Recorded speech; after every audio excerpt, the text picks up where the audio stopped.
La libertad interior.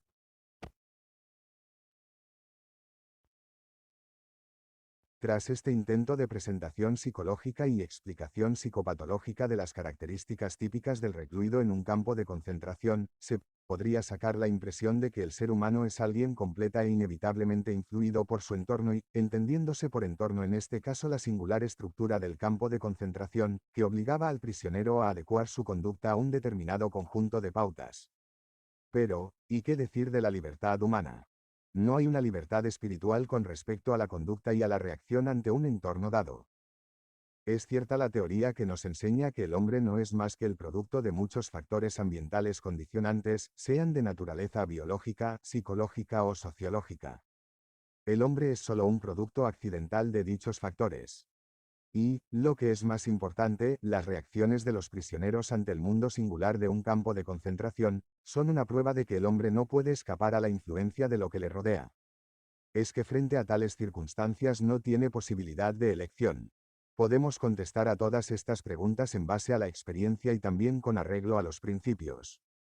Las experiencias de la vida en un campo demuestran que el hombre tiene capacidad de elección. Los ejemplos son abundantes, algunos heroicos, los cuales prueban que puede vencerse la apatía, eliminarse la irritabilidad. El hombre puede conservar un vestigio de la libertad espiritual, de independencia mental, incluso en las terribles circunstancias de tensión psíquica y física. Los que estuvimos en campos de concentración recordamos a los hombres que iban de barracón en barracón consolando a los demás, dándoles el último trozo de pan que les quedaba. Puede que fueran pocos en número, pero ofrecían pruebas suficientes de que al hombre se le puede arrebatar todo salvo una cosa, la última de las libertades humanas, la elección de la actitud personal ante un conjunto de circunstancias, para decidir su propio camino. Y allí, siempre había ocasiones para elegir. A diario, a todas horas, se ofrecía la oportunidad de tomar una decisión que determinaba si uno se sometería o no a las fuerzas que amenazaban con arrebatarle su yo más íntimo, la libertad interna, que determinaban si uno iba o no iba a ser el juguete de las circunstancias, renunciado a la libertad y a la dignidad, para dejarse moldear hasta convertirse en un recluso típico. Visto desde este ángulo, las reacciones mentales de los internados en un campo de concentración deben parecemos la simple expresión de determinadas condiciones físicas y sociológicas. Aun cuando condiciones tales como la falta de sueño, la alimentación insuficiente y las diversas tensiones mentales pueden llevar a creer que los reclusos se veían obligados a reaccionar de cierto modo, en un análisis último se hace patente que el tipo de persona en que se convertía un prisionero era el resultado de una decisión íntima y no únicamente producto de la influencia del campo.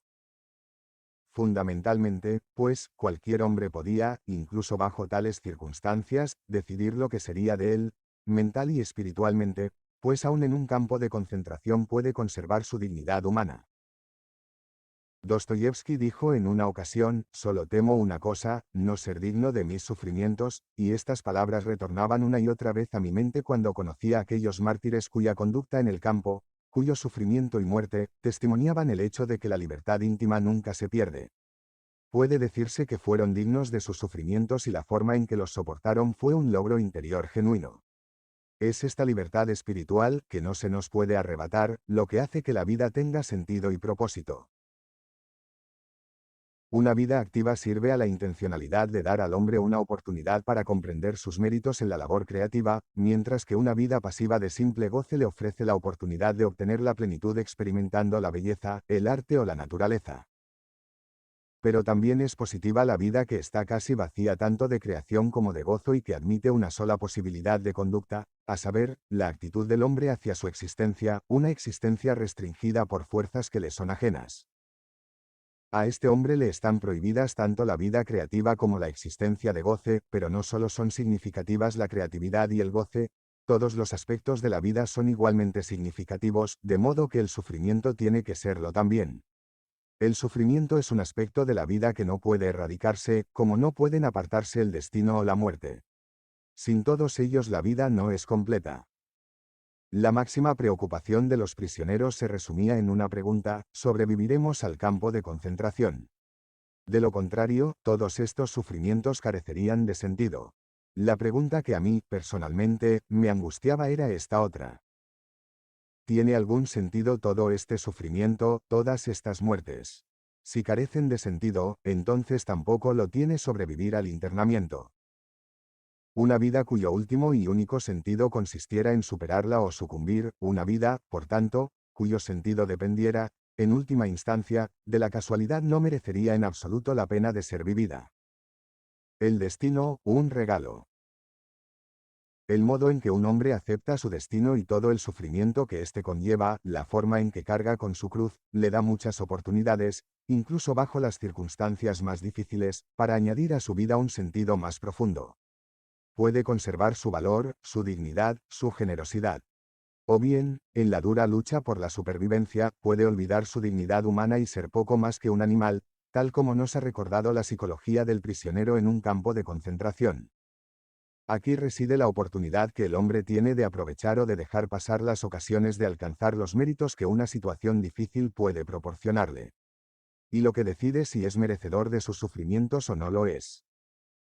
No piensen que estas consideraciones son vanas o están muy alejadas de la vida real. Es verdad que solo unas cuantas personas son capaces de alcanzar metas tan altas. De los prisioneros, solamente unos pocos conservaron su libertad sin menoscabo y consiguieron los méritos que les brindaba su sufrimiento, pero aunque sea solo uno el ejemplo, es prueba suficiente de que la fortaleza íntima del hombre puede elevarle por encima de su adverso sino. Y estos hombres no están únicamente en los campos de concentración. Por doquier, el hombre se enfrenta a su destino y tiene siempre oportunidad de conseguir algo por vía del sufrimiento. Piénsese en el destino de los enfermos, especialmente de los enfermos incurables. En una ocasión, leí la carta escrita por un joven inválido, en la que a un amigo le decía que acababa de saber que no viviría mucho tiempo y que ni siquiera una operación podría aliviarle su sufrimiento. Continuaba su carta diciendo que se acordaba de haber visto una película sobre un hombre que esperaba su muerte con valor y dignidad. Aquel muchacho pensó entonces que era una gran victoria enfrentarse de este modo a la muerte y ahora, escribía, el destino le brindaba a él una oportunidad similar. Los que hace unos años vimos la película Resurrección, según la novela de Tolstoy, no hubiéramos pensado nunca en un primer momento que en ella se daban cita grandes destinos y grandes hombres. En nuestro mundo no se daban tales situaciones por lo que no había nunca oportunidad de alcanzar tamaña grandeza. Al salir del cine fuimos al café más próximo y, junto a una taza de café y un bocadillo, nos olvidamos de los extraños pensamientos metafísicos que por un momento habían cruzado por nuestras mentes. Pero cuando también nosotros nos vimos confrontados con un destino más grande e hicimos frente a la decisión de superarlo con igual grandeza espiritual, habíamos olvidado ya nuestras resoluciones juveniles, tan lejanas, y no dimos la talla. Quizás para algunos de nosotros llegue un día en que veamos otra vez aquella película u otra análoga. Pero para entonces otras muchas películas habrán pasado simultáneamente ante nuestros ojos del alma, visiones de gentes que alcanzaron en sus vidas metas más altas de las que puede mostrar una película sentimental. Algunos detalles, de una muy especial e íntima grandeza humana, acuden a mi mente, como la muerte de aquella joven de la que yo fui testigo en un campo de concentración. Es una historia sencilla, tiene poco que contar, y tal vez pueda parecer invención, pero a mí me suena como un poema. Esta joven sabía que iba a morir a los pocos días, a pesar de ello, cuando yo hablé con ella estaba muy animada. Estoy muy satisfecha de que el destino se haya cebado en mí con tanta fuerza, me dijo. En mi vida anterior yo era una niña malcriada y no cumplía en serio con mis deberes espirituales. Señalando a la ventana del barracón me dijo, aquel árbol es el único amigo que tengo en esta soledad. A través de la ventana podía ver justamente la rama de un castaño y en aquella rama había dos brotes de capullos. Muchas veces hablo con el árbol, me dijo. Yo estaba atónito y no sabía cómo tomar sus palabras. Deliraba. Sufría alucinaciones. Ansiosamente le pregunté si el árbol le contestaba. Sí, ¿y qué le decía? Respondió. Me dice, estoy aquí, yo soy la vida eterna. Análisis de la existencia provisional. Ya hemos dicho que, en última instancia, los responsables del estado de ánimo más íntimo del prisionero no eran tanto las causas psicológicas ya enumeradas cuanto el resultado de su libre decisión. La observación psicológica de los prisioneros ha demostrado que únicamente los hombres que permitían que se debilitara su interno sostén moral y espiritual caían víctimas de las influencias degenerantes del campo. Y aquí se suscita la pregunta acerca de lo que podría o debería haber constituido este sostén interno. Al relatar o escribir sus experiencias, todos los que pasaron por la experiencia de un campo de concentración concuerdan en señalar que la influencia más deprimente de todas era que el recluso no supiera cuánto tiempo iba a durar su encarcelamiento. Nadie le dio nunca una fecha para su liberación, en nuestro campo ni siquiera tenía sentido hablar de ello.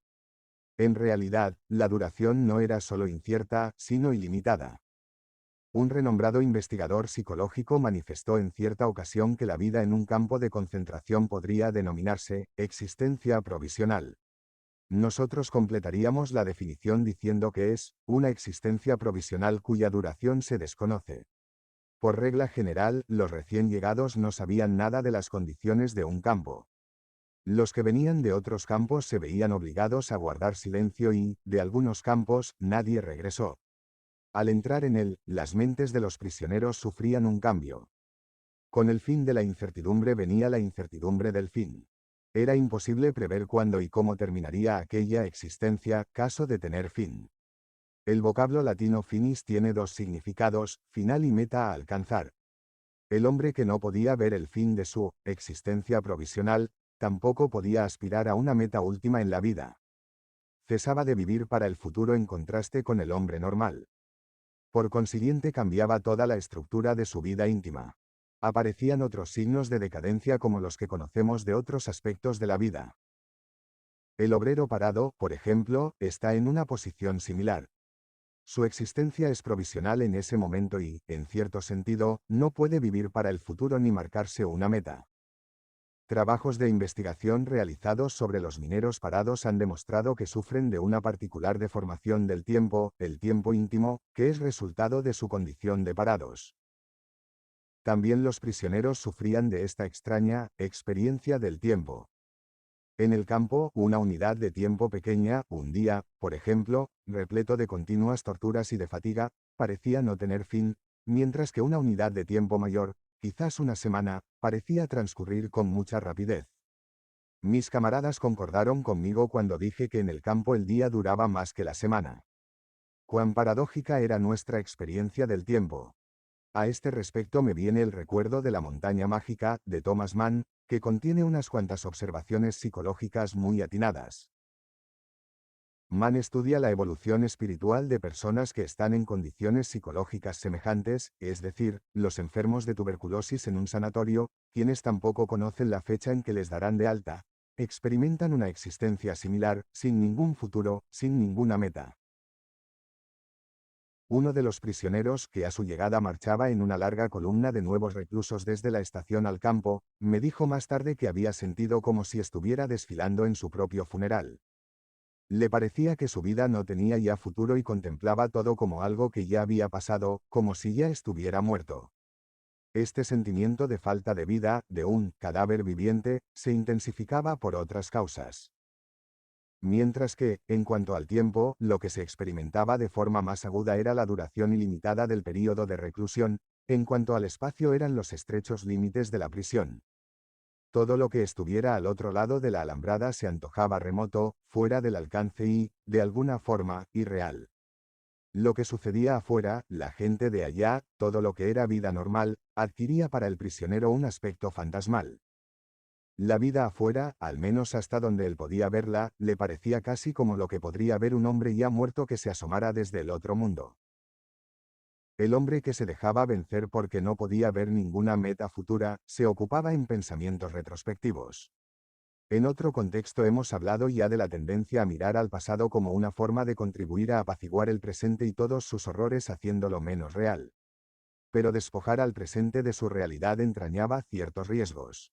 Resultaba fácil desentenderse de las posibilidades de hacer algo positivo en el campo y esas oportunidades existían de verdad. Ese ver nuestra existencia provisional como algo irreal constituía un factor importante en el hecho de que los prisioneros perdieran su dominio de la vida. En cierto sentido todo parecería sin objeto. Tales personas olvidaban que muchas veces es precisamente una situación externa excepcionalmente difícil lo que da al hombre la oportunidad de crecer espiritualmente más allá de sí mismo. En vez de aceptar las dificultades del campo como una manera de probar su fuerza interior, no toman su vida en serio y la desdeñan como algo inconsecuente. Prefieren cerrar los ojos y vivir en el pasado. Para estas personas la vida no tiene ningún sentido. Claro está que solo unos pocos son capaces de alcanzar cimas espirituales elevadas. Pero esos pocos tuvieron una oportunidad de llegar a la grandeza humana aun cuando fuera a través de su aparente fracaso y de su muerte, hazaña que en circunstancias ordinarias nunca hubieran alcanzado. A los demás de nosotros, al mediocre y al indiferente, se les podrían aplicar las palabras de Bismarck: la vida es como visitar al dentista. Se piensa siempre que lo peor está por venir, cuando en realidad ya ha pasado. Parafraseando este pensamiento, podríamos decir que muchos de los prisioneros del campo de concentración creyeron que la oportunidad de vivir ya les había pasado y, sin embargo, la realidad es que representó una oportunidad y un desafío, que o bien se puede convertir la experiencia en victorias, la vida en un triunfo interno, o bien se puede ignorar el desafío y limitarse a vegetar como hicieron la mayoría de los prisioneros. Spinoza, educador. Cualquier tentativa de combatir la influencia psicopatológica que el campo ejercía sobre el prisionero mediante la psicoterapia o los métodos psicohigiénicos debía alcanzar el objetivo de conferirle una fortaleza interior, señalándole una meta futura hacia la que poder volverse. De forma instintiva, algunos prisioneros trataban de encontrar una meta propia. El hombre tiene la peculiaridad de que no puede vivir si no mira al futuro, subspecie aeternitatis. Y esto constituye su salvación en los momentos más difíciles de su existencia, aun cuando a veces tenga que aplicarse a la tarea con sus 5 sentidos. Por lo que a mí respecta, lo sé por experiencia propia. Al borde del llanto a causa del tremendo dolor, tenía llagas terribles en los pies debido a mis zapatos gastados, recorrí con la larga columna de hombres los kilómetros que separaban el campo del lugar de trabajo. El viento gélido nos abatía. Yo iba pensando en los pequeños problemas sin solución de nuestra miserable existencia.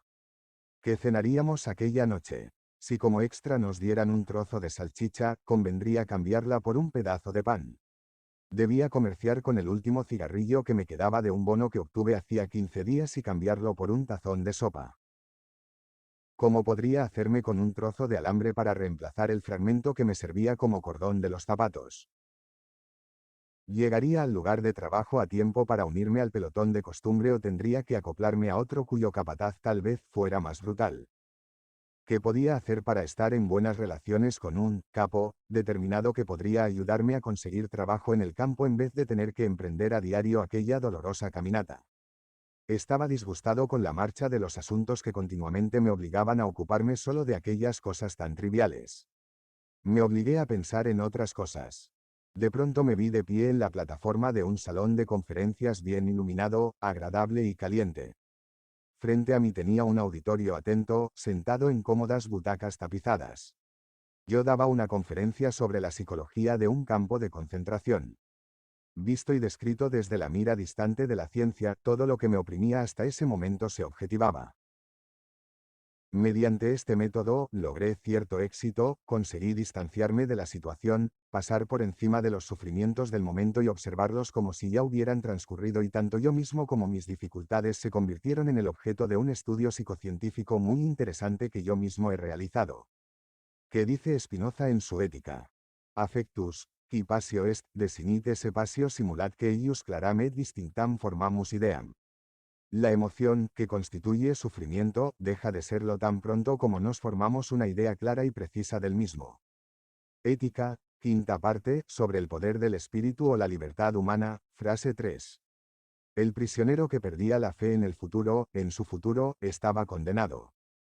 Con la pérdida de la fe en el futuro perdía, asimismo, su sostén espiritual, se abandonaba y decaía y se convertía en el sujeto del aniquilamiento físico y mental.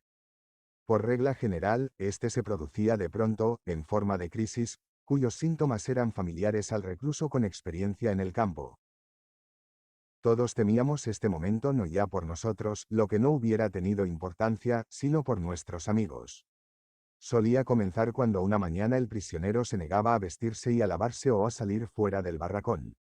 Ni las súplicas, ni los golpes, ni las amenazas surtían ningún efecto. Se limitaba a quedarse allí, sin apenas moverse. Si la crisis desembocaba en enfermedad, se oponía a que lo llevaran a la enfermería o hacer cualquier cosa por ayudarse. Sencillamente se entregaba. Y allí se quedaba tendido sobre sus propios excrementos sin importarle nada. Una vez presencié una dramática demostración del estrecho nexo entre la pérdida de la fe en el futuro y su consiguiente final. F., el jefe de mi barracón, compositor y libretista bastante famoso, me confió un día: me gustaría contarle algo, doctor. He tenido un sueño extraño. Una voz me decía que deseara lo que quisiera, que lo único que tenía que hacer era decir lo que quería saber y todas mis preguntas tendrían respuesta. ¿Quiere saber lo que le pregunté? Que me gustaría conocer cuándo terminaría para mí la guerra. Ya sabe lo que quiero decir, doctor, para mí. Quería saber cuándo seríamos liberados nosotros, nuestro campo, y cuándo tocarían a su fin nuestros sufrimientos. ¿Y cuándo tuvo usted ese sueño?, le pregunté. En febrero de 1945, contestó. Por entonces estábamos a principios de marzo. ¿Y qué le contestó la voz? Furtivamente me susurró: el 30 de marzo. Cuando F me habló de aquel sueño todavía estaba rebosante de esperanza y convencido de que la voz de su sueño no se equivocaba. Pero al acercarse el día señalado, las noticias sobre la evolución de la guerra que llegaban a nuestro campo no hacían suponer la probabilidad de que nos liberaran en la fecha prometida.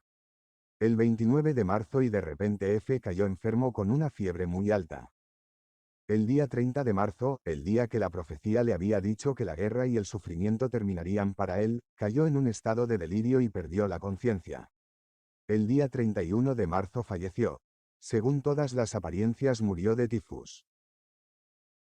Los que conocen la estrecha relación que existe entre el estado de ánimo de una persona, su valor y sus esperanzas, o la falta de ambos, y la capacidad de su cuerpo para conservarse inmune, saben también que si repentinamente pierde la esperanza y el valor, ello puede ocasionarle la muerte. La causa última de la muerte de mi amigo fue que la esperada liberación no se produjo y esto le desilusionó totalmente. De pronto, su cuerpo perdió resistencia contra la infección tifoidea latente. Su fe en el futuro y su voluntad de vivir se paralizaron y su cuerpo fue presa de la enfermedad, de suerte que sus sueños se hicieron finalmente realidad. Las observaciones sobre este caso y la conclusión que de ellas puede extraerse concuerdan con algo sobre lo que el médico jefe del campo me llamó la atención. La tasa de mortandad semanal en el campo aumentó por encima de todo lo previsto desde las Navidades de 1944 al Año Nuevo de 1945. A su entender, la explicación de este aumento no estaba en el empeoramiento de nuestras condiciones de trabajo, ni en una disminución de la ración alimenticia, ni en un cambio climatológico, ni en el brote de nuevas epidemias. Se trataba simplemente de que la mayoría de los prisioneros había abrigado la ingenua ilusión de que para Navidad les liberarían. Según se iba acercando la fecha sin que se produjera ninguna noticia alentadora, los prisioneros perdieron su valor y les venció el desaliento. Como ya dijimos antes, cualquier intento de restablecer la fortaleza interna del recluso bajo las condiciones de un campo de concentración pasa antes que nada por el acierto en mostrarle una meta futura. Las palabras de Nietzsche: quien tiene algo por qué vivir, es capaz de soportar cualquier cómo, pudieran ser la motivación que guía todas las acciones psicoterapéuticas y psicohigiénicas con respecto a los prisioneros. Siempre que se presentaba la oportunidad, era preciso inculcarles un porqué, una meta, de su vivir, a fin de endurecerles para soportar el terrible como de su existencia. Desgraciado de aquel que no viera ningún sentido en su vida, ninguna meta, ninguna intencionalidad y, por tanto, ninguna finalidad en vivirla, ese estaba perdido. La respuesta típica que solía dar este hombre a cualquier razonamiento que tratara de animarle, era: ya no espero nada de la vida. ¿Qué respuesta podemos dar a estas palabras? La pregunta por el sentido de la vida. Lo que de verdad necesitamos es un cambio radical en nuestra actitud hacia la vida. Tenemos que aprender por nosotros mismos y después, enseñar a los desesperados que en realidad no importa que no esperemos nada de la vida, sino si la vida espera algo de nosotros. Tenemos que dejar de hacernos preguntas sobre el significado de la vida y, en vez de ello, pensar en nosotros como en seres a quienes la vida les inquiriera continua e incesantemente. Nuestra contestación tiene que estar hecha no de palabras ni tampoco de meditación, sino de una conducta y una actuación rectas. En última instancia, vivir significa asumir la responsabilidad de encontrar la respuesta correcta a los problemas que ello plantea y cumplir las tareas que la vida asigna continuamente a cada individuo. Dichas tareas y, consecuentemente, el significado de la vida, difieren de un hombre a otro, de un momento a otro, de modo que resulta completamente imposible definir el significado de la vida en términos generales. Nunca se podrá dar respuesta a las preguntas relativas al sentido de la vida con argumentos especiosos. Vida. No significa algo vago, sino algo muy real y concreto, que configura el destino de cada hombre, distinto y único en cada caso. Ningún hombre ni ningún destino pueden compararse a otro hombre o a otro destino. Ninguna situación se repite y cada una exige una respuesta distinta. Unas veces la situación en que un hombre se encuentra puede exigirle que emprenda algún tipo de acción, otras, puede resultar más ventajoso aprovecharla para meditar y sacar las consecuencias pertinentes. Y, a veces, lo que se exige al hombre puede ser simplemente aceptar su destino y cargar con su cruz. Cada situación se diferencia por su unicidad y en todo momento no hay más que una única respuesta correcta al problema que la situación plantea. Cuando un hombre descubre que su destino es sufrir, ha de aceptar dicho sufrimiento, pues esa es su sola y única tarea. Ha de reconocerse el hecho de que, incluso sufriendo, él es único y está solo en el universo. Nadie puede redimirle de su sufrimiento ni sufrir en su lugar. Su única oportunidad reside en la actitud que adopte al soportar su carga. En cuanto a nosotros, como prisioneros, tales pensamientos no eran especulaciones muy alejadas de la realidad, eran los únicos pensamientos capaces de ayudarnos, de liberarnos de la desesperación, aun cuando no se vislumbrara ninguna oportunidad de salir con vida.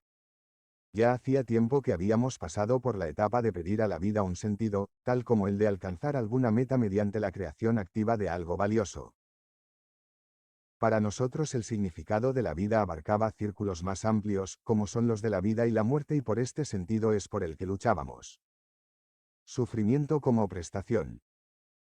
Una vez que nos fue revelado el significado del sufrimiento, nos negamos a minimizar o aliviar las torturas del campo a base de ignorarlas o de abrigar falsas ilusiones o de alimentar un optimismo artificial. El sufrimiento se había convertido en una tarea a realizar y no queríamos volverle la espalda. Habíamos aprehendido las oportunidades de logro que se ocultaban en él, oportunidades que habían llevado al poeta Rilke a decir, «Wie viel ist aufzuleiden, por cuánto sufrimiento hay que pasar». Rilke habló de conseguir mediante el sufrimiento, donde otros hablan de conseguir por medio del trabajo. Ante nosotros teníamos una buena cantidad de sufrimiento que debíamos soportar, así que era preciso hacerle frente procurando que los momentos de debilidad y de lágrimas se redujeran al mínimo. Pero no había ninguna necesidad de avergonzarse de las lágrimas, pues ellas testificaban que el hombre era verdaderamente valiente, que tenía el valor de sufrir. No obstante, muy pocos lo entendían así. Algunas veces, alguien confesaba avergonzado haber llorado, como aquel compañero que respondió a mi pregunta sobre cómo había vencido el edema, confesando, «Lo he expulsado de mi cuerpo a base de lágrimas». Algo nos espera. Siempre que era posible, en el campo se aplicaba algo que podría definirse como los fundamentos de la psicoterapia o de la psicohigiene, tanto individual como colectivamente. Los esbozos de psicoterapia individual solían ser del tipo del procedimiento para salvar la vida. Dichas acciones se emprendían por regla general con vistas a evitar los suicidios. Una regla del campo muy estricta prohibía que se tomara ninguna iniciativa tendente a salvar a un hombre que tratara de suicidarse.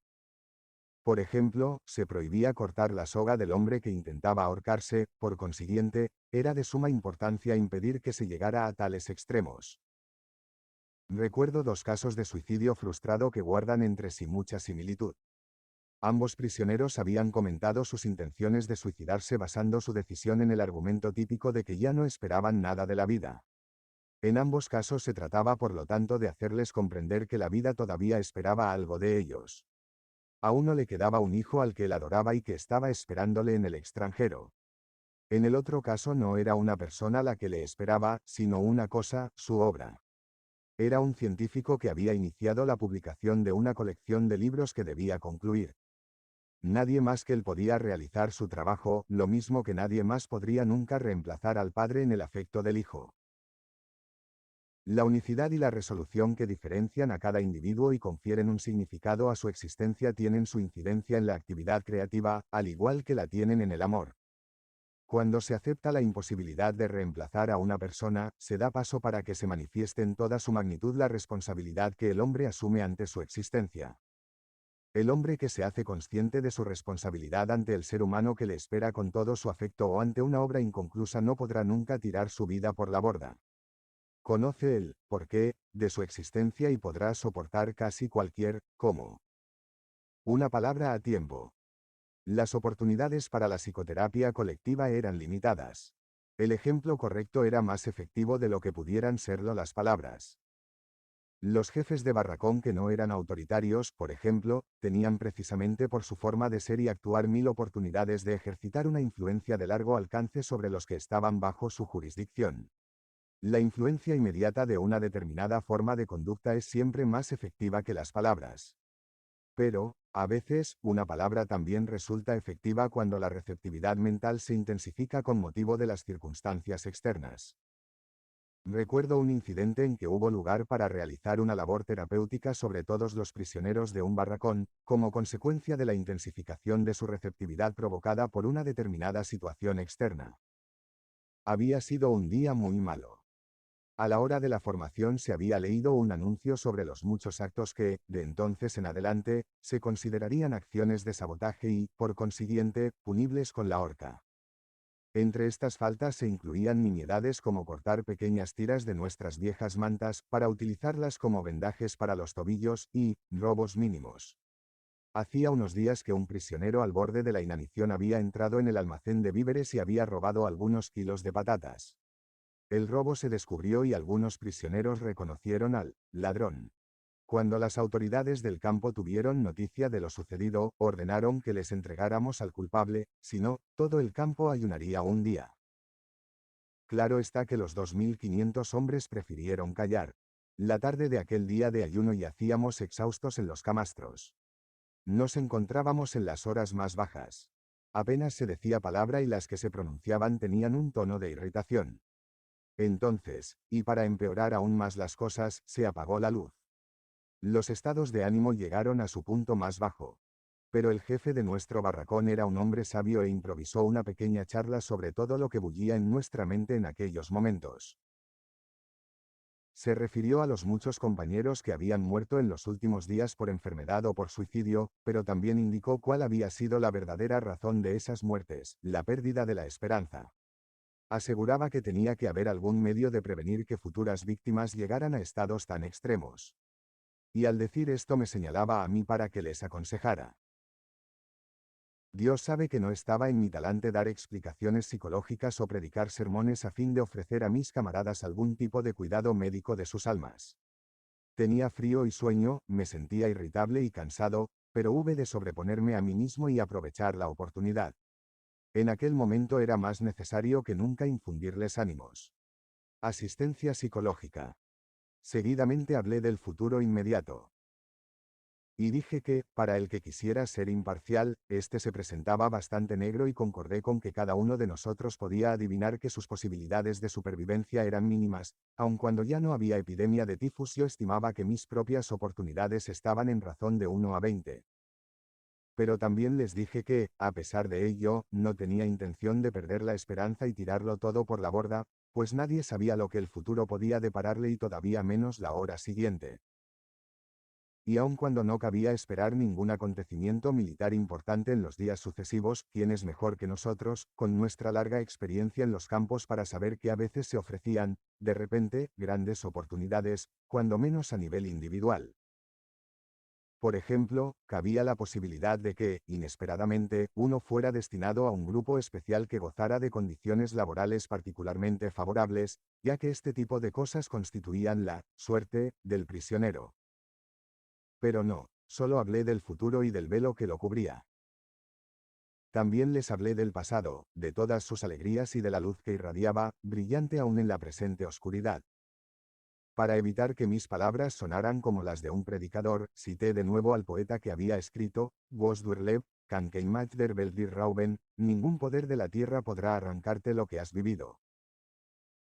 No ya solo nuestras experiencias, sino cualquier cosa que hubiéramos hecho, cualesquiera pensamientos que hubiéramos tenido, así como todo lo que habíamos sufrido, nada de ello se había perdido, aun cuando hubiera pasado.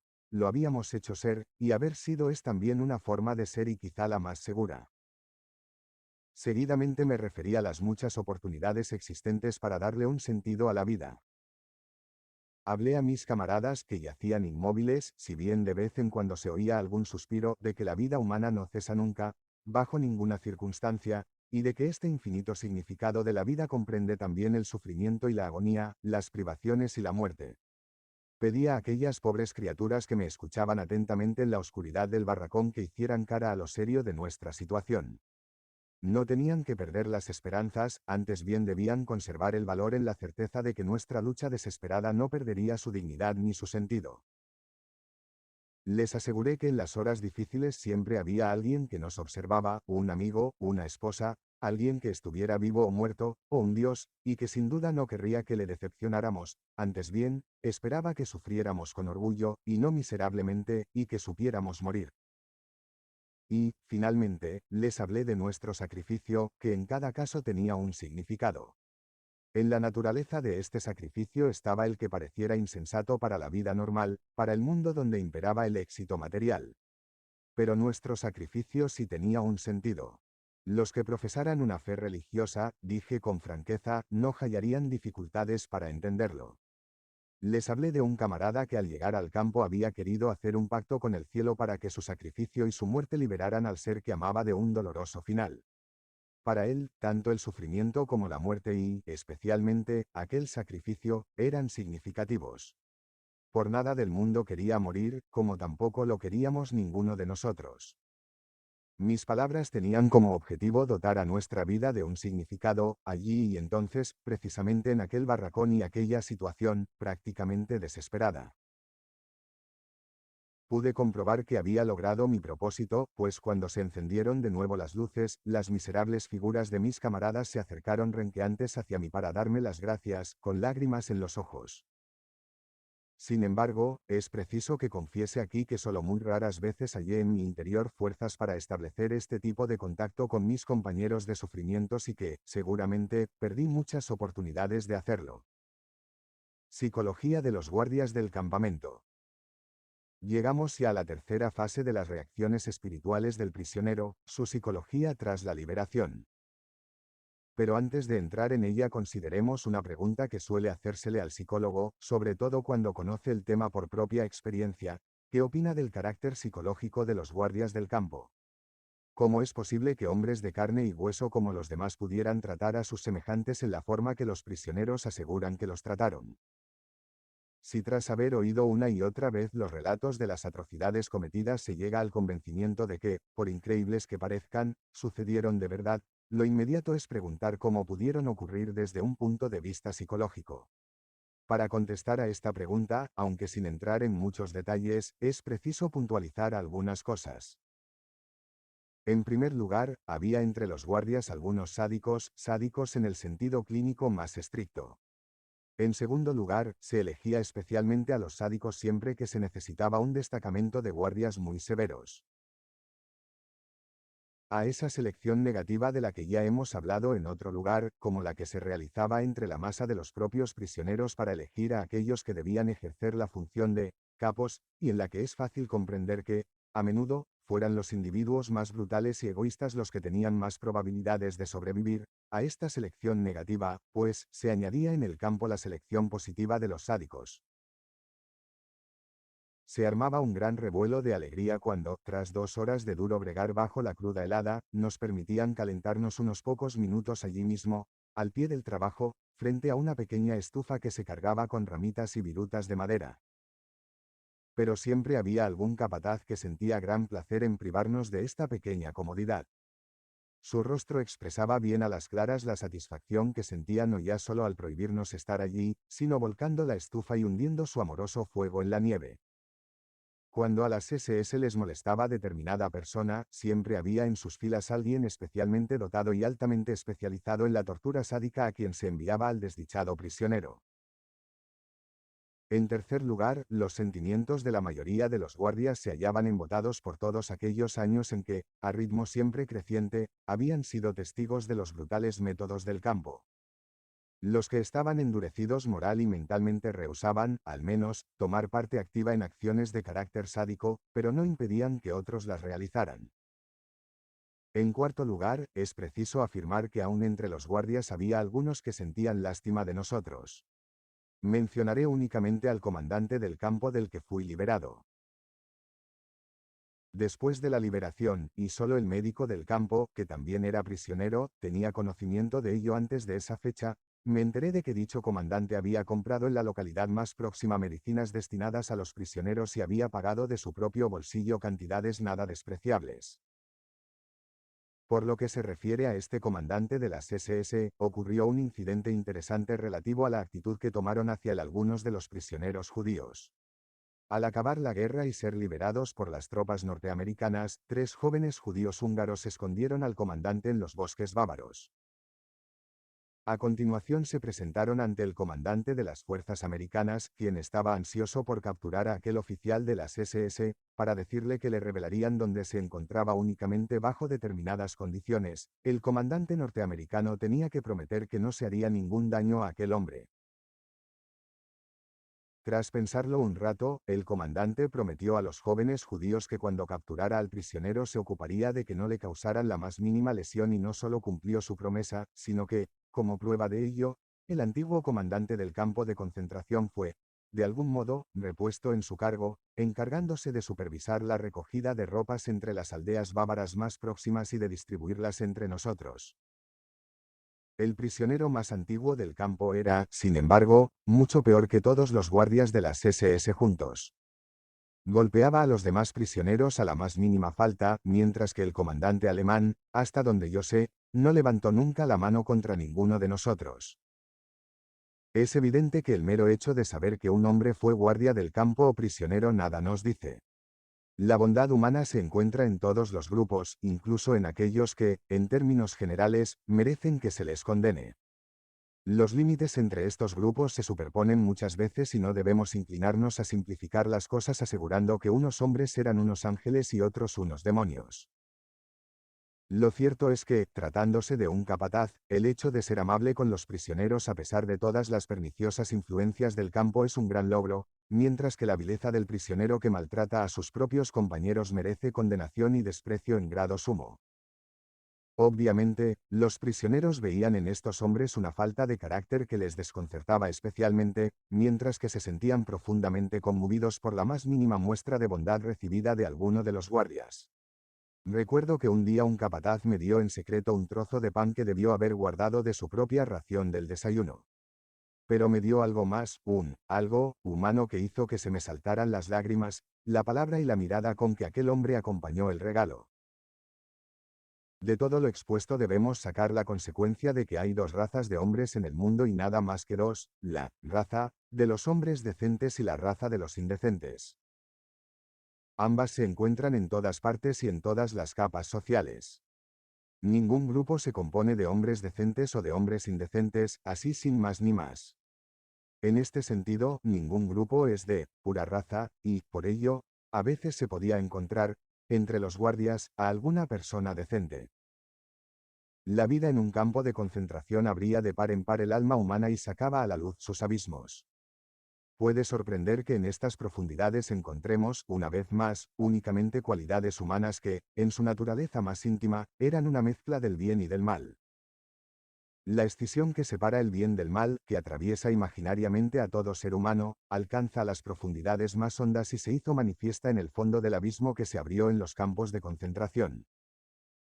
Nosotros hemos tenido la oportunidad de conocer al hombre quizá mejor que ninguna otra generación.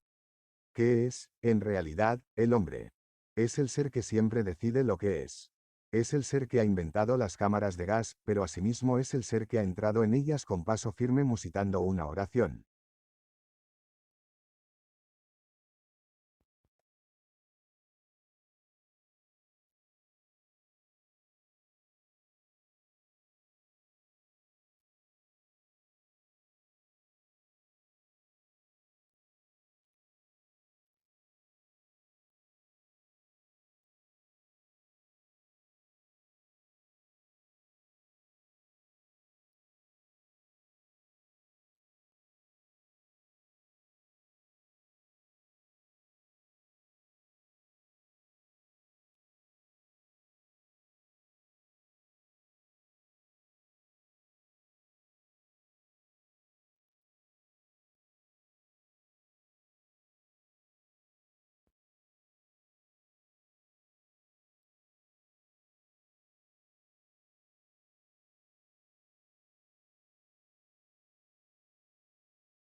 Tercera fase, después de la liberación. Y ahora, en el último capítulo dedicado a la psicología de un campo de concentración, analicemos la psicología del prisionero que ha sido liberado. Para describir las experiencias de la liberación, que han de ser personales por fuerza, reanudaremos el hilo en aquella parte de nuestro relato que hablaba de la mañana en que, tras varios días de gran tensión, se izó la bandera blanca a la entrada del campo. Al estado de ansiedad interior siguió una relajación total. Pero se equivocaría quien pensase que nos volvimos locos de alegría. ¿Qué sucedió, entonces? Con torpes pasos, los prisioneros nos arrastramos hasta las puertas del campo. Tímidamente miramos a nuestro derredor y nos mirábamos los unos a los otros interrogándonos. Seguidamente, nos aventuramos a dar unos cuantos pasos fuera del campo y esta vez nadie nos impartía órdenes a gritos, ni teníamos que apresurarnos en evitación de un golpe o un puntapié. Oh, no. Esta vez los guardias nos ofrecían cigarrillos. Al principio a duras penas podíamos reconocerlos, ya que se habían dado mucha prisa en cambiarse de ropa y vestían de civiles. Caminábamos despacio por la carretera que partía del campo. Pronto sentimos dolor en las piernas y temimos caernos, pero nos repusimos, queríamos ver los alrededores del campo con los ojos de los hombres libres, por vez primera. Somos libres, nos decíamos una y otra vez y aún así no podíamos creerlo. Habíamos repetido tantas veces esta palabra durante los años que soñamos con ella, que ya había perdido su significado. Su realidad no penetraba en nuestra conciencia, no podíamos aprehender el hecho de que la libertad nos perteneciera. Llegamos a los prados cubiertos de flores. Las contemplábamos y nos dábamos cuenta de que estaban allí, pero no despertaban en nosotros ningún sentimiento. El primer destello de alegría se produjo cuando vimos un gallo con su cola de plumas multicolores. Pero no fue más que un destello, todavía no pertenecíamos a este mundo.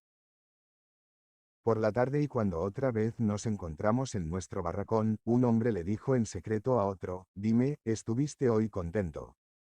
Y el otro le contestó un tanto avergonzado, pues no sabía que los demás sentíamos de igual modo, para ser franco, no. Literalmente hablando, habíamos perdido la capacidad de alegrarnos y teníamos que volverla a aprender, lentamente. Desde el punto de vista psicológico, lo que les sucedía a los prisioneros liberados podría denominarse despersonalización. Todo parecía irreal, improbable, como un sueño. No podíamos creer que fuera verdad. ¿Cuántas veces, en los pasados años, nos habían engañado los sueños? Habíamos soñado con que llegaba el día de la liberación, con que nos habían liberado ya, habíamos vuelto a casa, saludado a los amigos, abrazado a la esposa, nos habíamos sentado a la mesa y empezado a contar todo lo que habíamos pasado, incluso que muy a menudo habíamos contemplado, en nuestros sueños, el día de nuestra liberación. Y entonces un silbato traspasaba nuestros oídos, la señal de levantarnos, y todos nuestros sueños se venían abajo. Y ahora el sueño se había hecho realidad. Pero podíamos creer de verdad en él.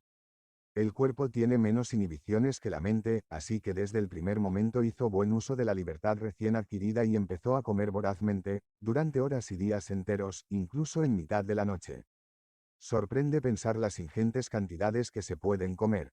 Y cuando a uno de los prisioneros le invitaba algún granjero de la vecindad, comía y bebía café, lo cual le soltaba la lengua y entonces hablaba y hablaba horas enteras. La presión que durante años había oprimido su mente desaparecía al fin. Oyéndole hablar se tenía la impresión de que tenía que hablar, de que su deseo de hablar era irresistible. Supe de personas que habían sufrido una presión muy intensa durante un corto periodo de tiempo, por ejemplo pasar un interrogatorio de la Gestapo, y experimentaron idénticas reacciones. Pasaron muchos días antes de que no solo se soltara la lengua, sino también algo que estaba dentro de todos nosotros, y, de pronto, aquel sentimiento se abrió por entre las extrañas cadenas que lo habían constreñido. Un día, poco después de nuestra liberación, yo paseaba por la campiña florida, camino del pueblo más próximo. Las alondras se elevaban hasta el cielo y yo podía oír sus gozosos cantos, no había nada más que la tierra y el cielo y el júbilo de las alondras, y la libertad del espacio. Me detuve, miré en derredor, después al cielo, y finalmente caí de rodillas.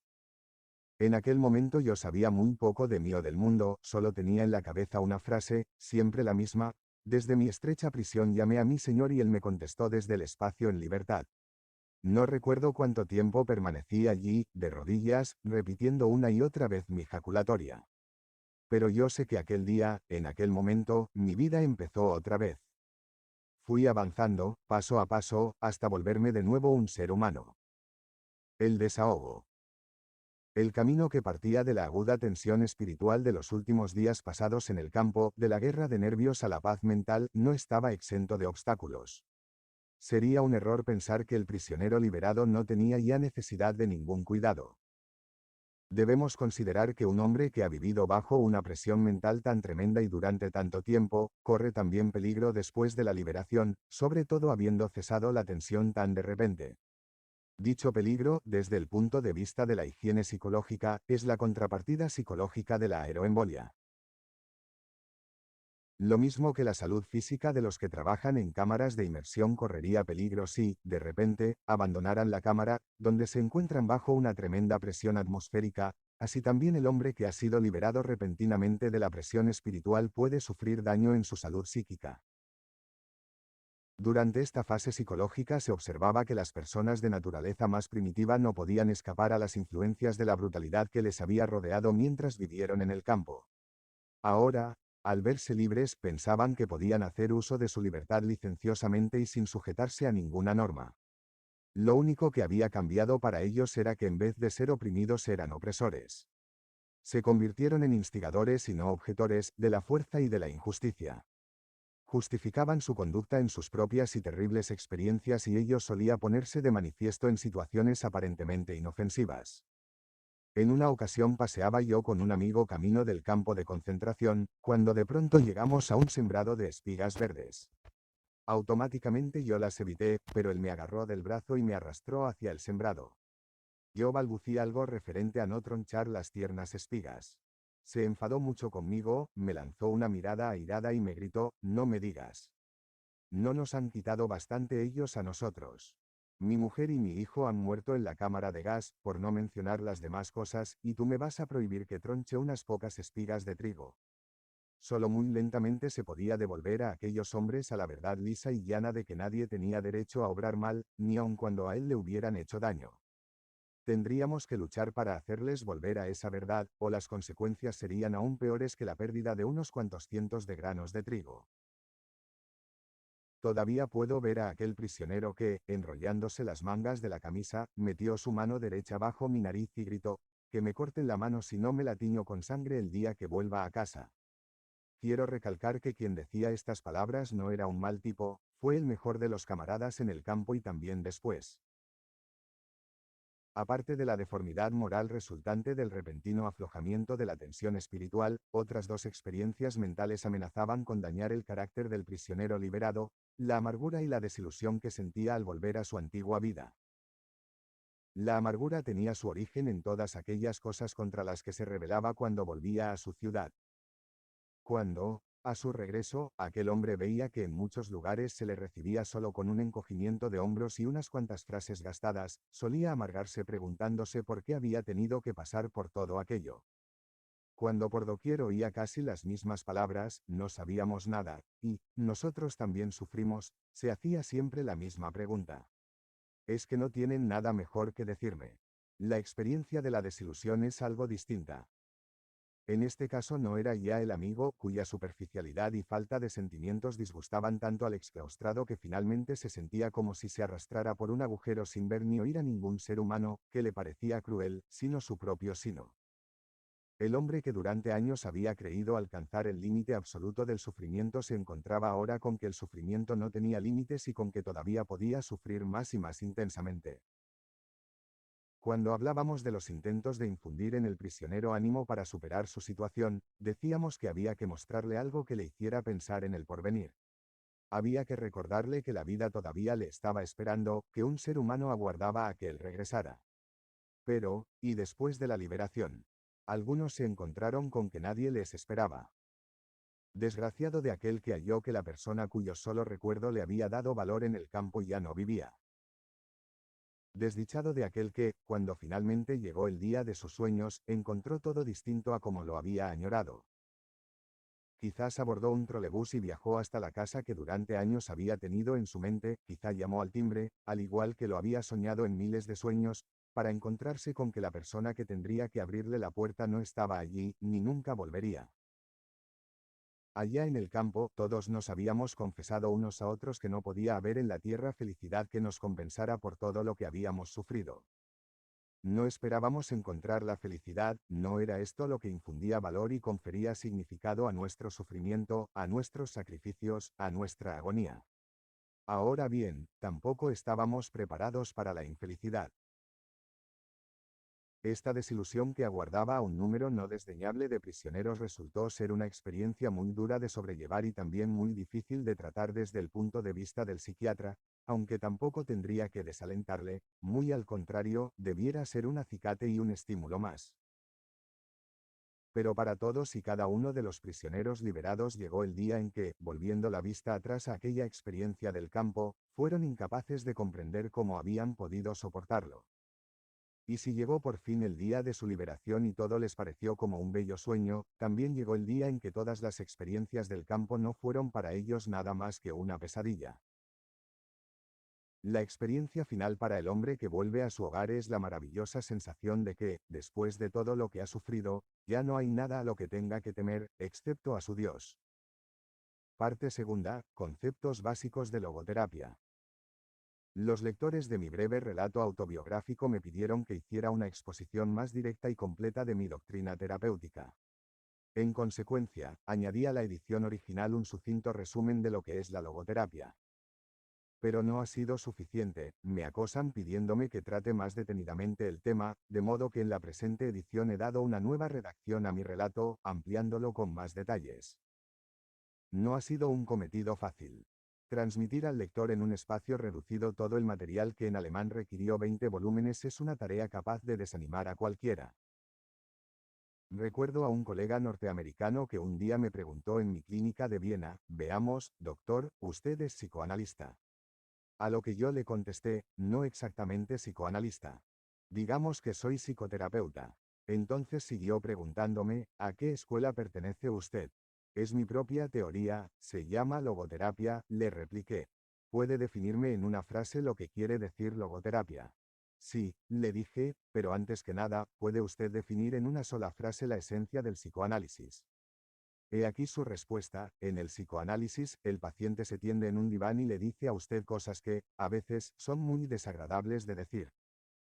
Tras lo cual y de inmediato yo le devolví la siguiente improvisación, pues bien, en la logoterapia, el paciente permanece sentado, bien derecho, pero tiene que oír cosas que, a veces, son muy desagradables de escuchar. Por supuesto dije esto en tono más bien festivo y sin pretender que fuera una versión resumida de la logoterapia. Sin embargo, tiene mucho de verdad, pues, comparada con el psicoanálisis, la logoterapia es un método menos retrospectivo y menos introspectivo. La logoterapia mira más bien al futuro, es decir, a los cometidos y sentidos que el paciente tiene que realizar en el futuro. A la vez, la logoterapia se desentiende de todas las formulaciones del tipo círculo vicioso y de todos los mecanismos de retroacción que tan importante papel desempeñan en el desarrollo de las neurosis. De esta forma se quiebra el típico ensimismamiento del neurótico, en vez de volver una y otra vez sobre lo mismo, con el consiguiente refuerzo. Qué duda cabe que mi definición simplificaba las cosas hasta el máximo y, sin embargo, al aplicar la logoterapia el paciente ha de enfrentarse con el sentido de su propia vida para, a continuación, rectificar la orientación de su conducta en tal sentido. Por consiguiente, mi definición improvisada de la logoterapia es válida en cuanto que el neurótico trata de eludir el cabal conocimiento de su cometido en la vida, y el hacerle sabedor de esta tarea y despertarle a una concienciación plena puede ayudar mucho a su capacidad para sobreponerse a su neurosis. Explicaré a continuación por qué empleé el término logoterapia para definir mi teoría. Logos es una palabra griega que equivale a sentido, significado o propósito. La logoterapia o, como muchos autores la han llamado, la tercera escuela vienesa de psicoterapia, se centra en el significado de la existencia humana, así como en la búsqueda de dicho sentido por parte del hombre. De acuerdo con la logoterapia, la primera fuerza motivante del hombre es la lucha por encontrarle un sentido a su propia vida.